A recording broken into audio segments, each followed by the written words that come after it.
Hello, today I'm going to show you how to service a desktop.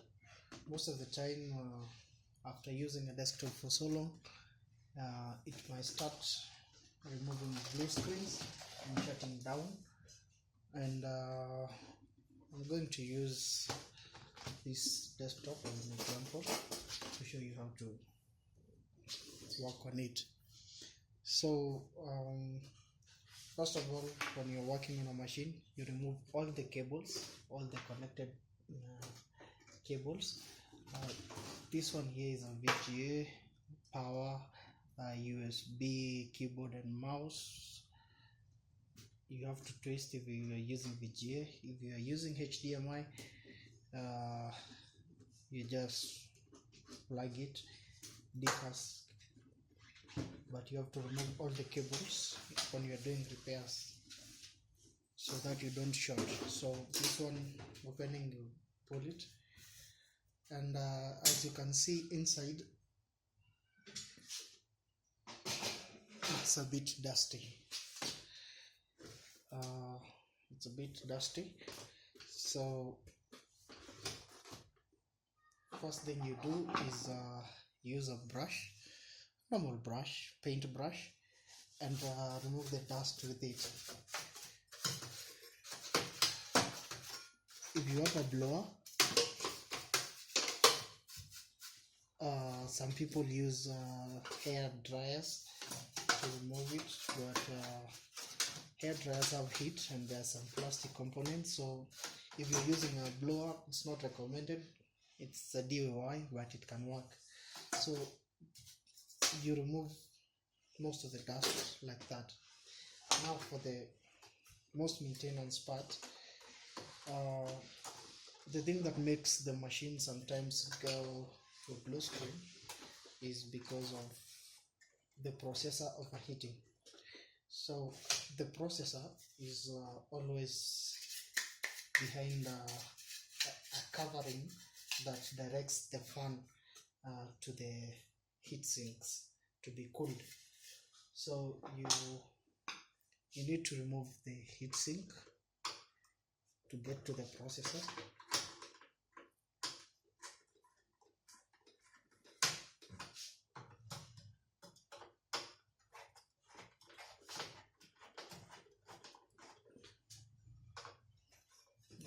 It has 4 screws, so you use depending with which type. Most of the time it's either flat or an Allen key.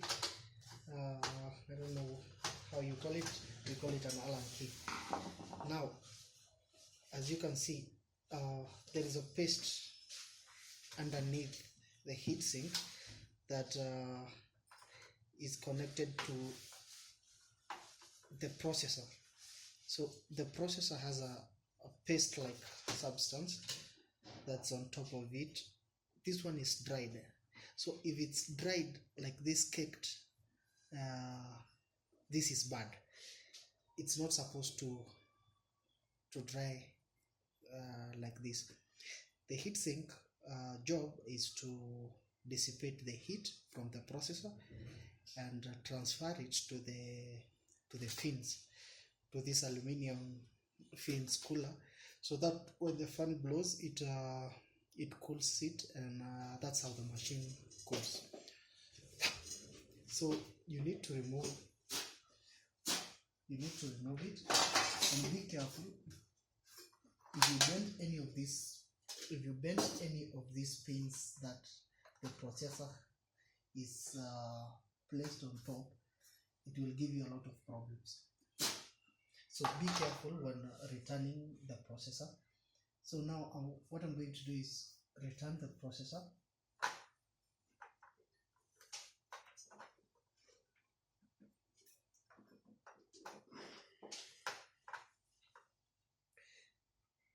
Make sure it sits in the right place.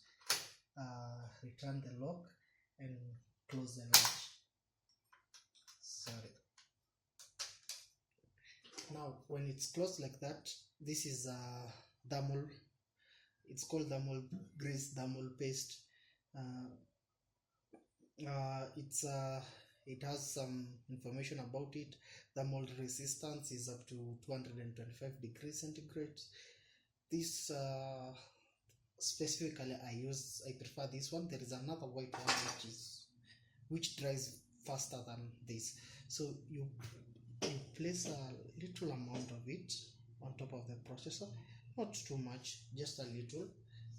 When you are locking the pins, it will spread it evenly. So you return the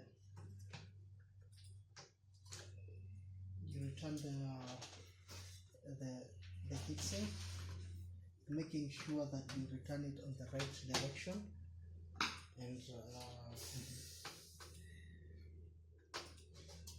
close it. Lock it with the screws, make sure they are tight, and sometimes it has pain, so you have to press it down to really lock it.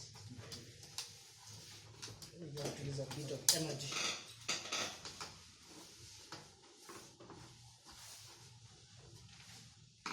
Now that it's in place, you return the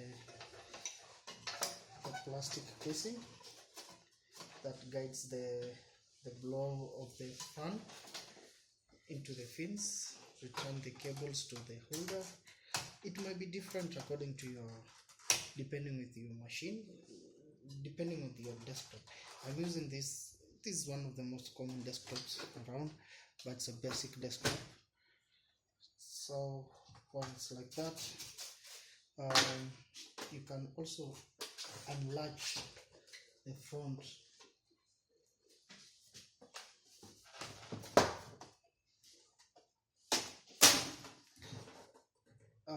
This will give you space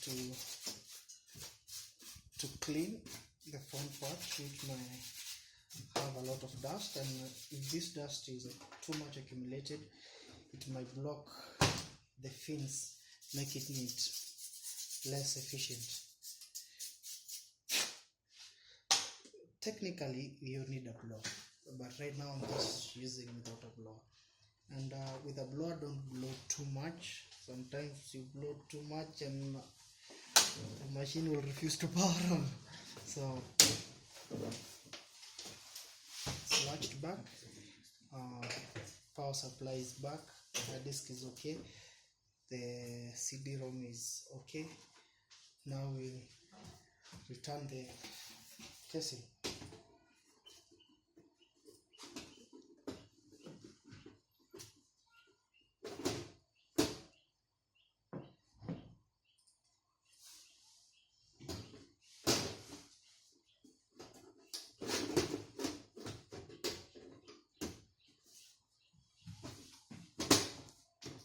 Good. After returning the casing, you return the other cables that you disconnected. Make sure they are locked in tightly. Like if it needs screwing, like for the VGA, make sure it's back. Return the one. You also return the power, and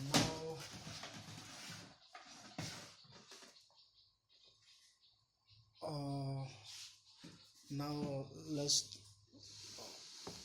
me just do this so that you can see.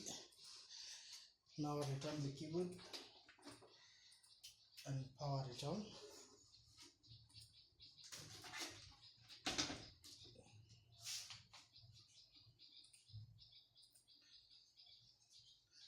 And good, there you go.